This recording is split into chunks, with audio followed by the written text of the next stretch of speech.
Hi, my name is David Hockings. I'm Principal Percussion with the BBC Symphony Orchestra, and I've been in the orchestra now for 29 years. Can you tell? I'd like to introduce you to the tuned instruments of the percussion section, which I have around me, and they are divided into three sections: metal, wood and skin. If we look at the metal note instruments first, we have the vibraphone producing some of the lowest notes.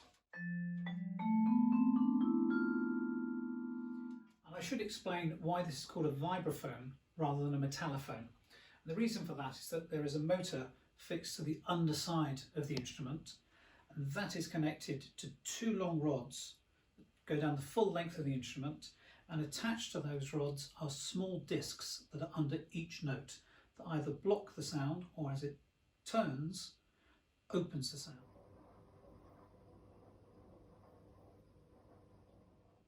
And with the motor off, the sound is like this. And with the motor on, changes to this. It's also possible to vary the speed of the motor from very slow and back down again.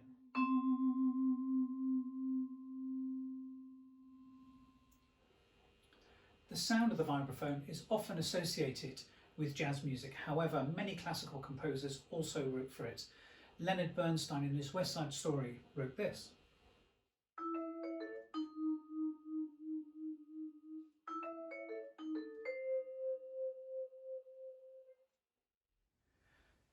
If the vibraphone has some of the lower notes in this group of metal instruments, then the glockenspiel has some of the highest and shiniest notes, and sounds like this.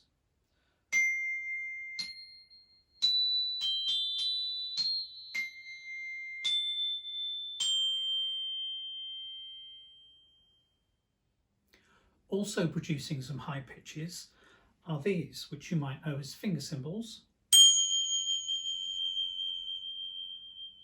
which previously have been written for beautifully in a piece, for example, like Debussy's L'Après-midi de Faune. And in there he uses two different pitches, a high B and a lower E.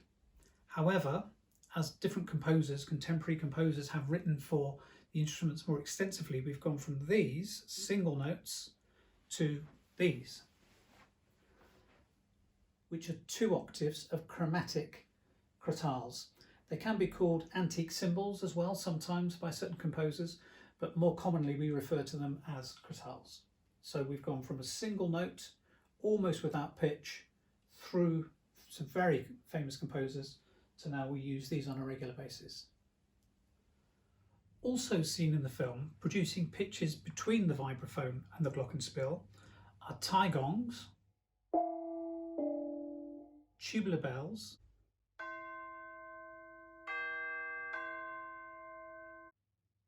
kalimba,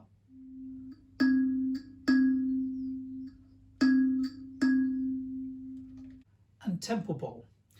The temple bowl I have here, and actually this one is tuned to a sort of A flat, which sadly isn't in the piece that follows. So, with a bit of magic, when I say magic, we get this.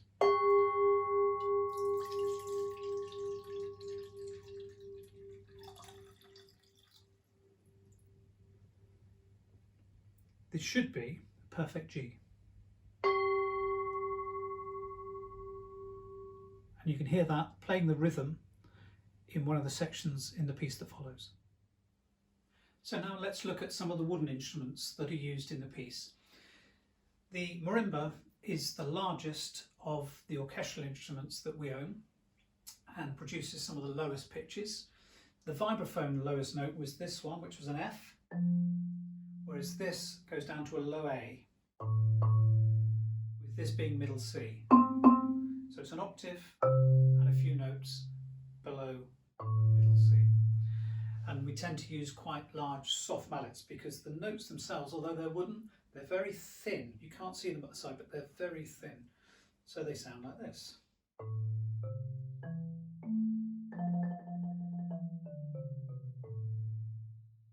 And in total, we have just over 4 octaves on this particular instrument. The first C, the lowest C, 1 octave, 2 octaves, 3 octaves, 4 octaves. And when we turn to the xylophone, the highest note here on the marimba is this note on the xylophone. So the xylophone goes 1 octave higher again. As a comparison to the piano normally has 88 keys, I believe, which is just over 7 octaves. So we have here just over 5 octaves. We're short of 1 octave at the top and 1 octave at the bottom.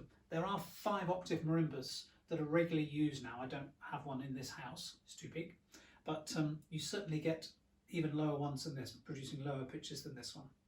So the xylophone, the sort of smaller cousin of the marimba, the notes are smaller, they're thicker, and they produce, as I said, higher pitches.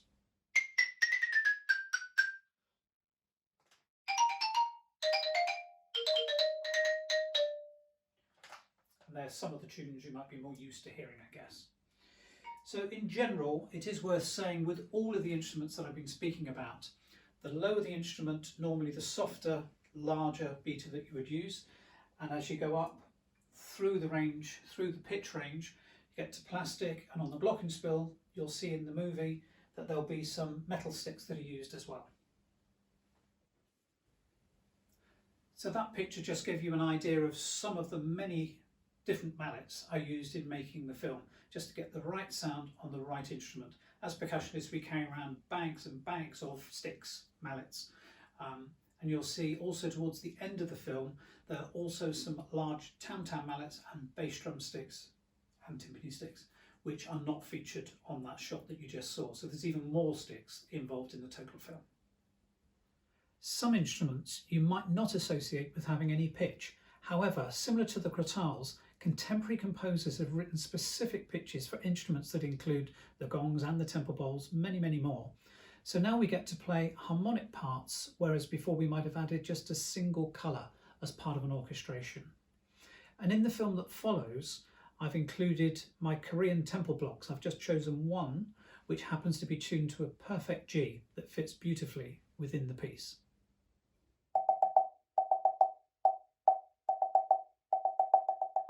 We've looked at the metal instruments, the wooden instruments, and now the skin instruments. The tuned instruments that fit into this category are actually the pedal timpani. I needed 3 of them to perform this particular piece that's following. Sadly, I can't get them into the house, so I can't demonstrate them to you, but my colleague Tony, who is the principal timpanist with the orchestra, is making a movie all about timpani, so you will be able to find out a lot about them in his film.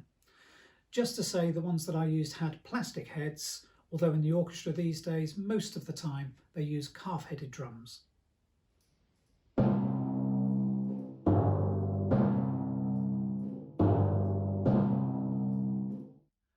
There are some other non-tuned percussion instruments that are used in the film that follows, and I suppose the most important one is the snare drum. It starts the whole piece off and continues throughout every single bar in the piece, starting as quietly as possible and finishing almost as loud as possible. It's actually joined by a second snare drum towards the end.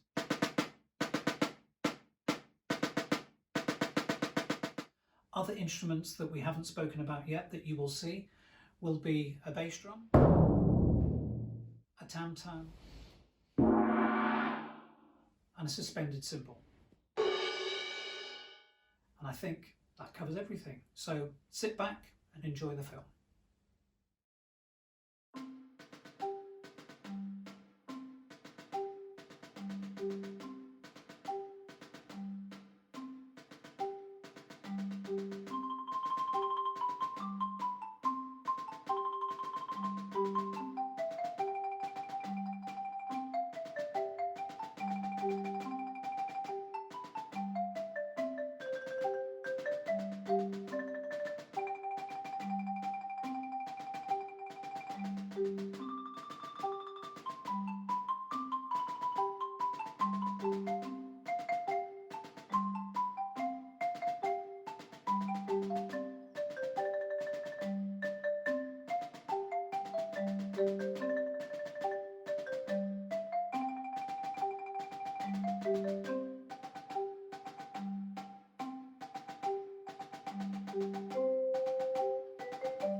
Thank you.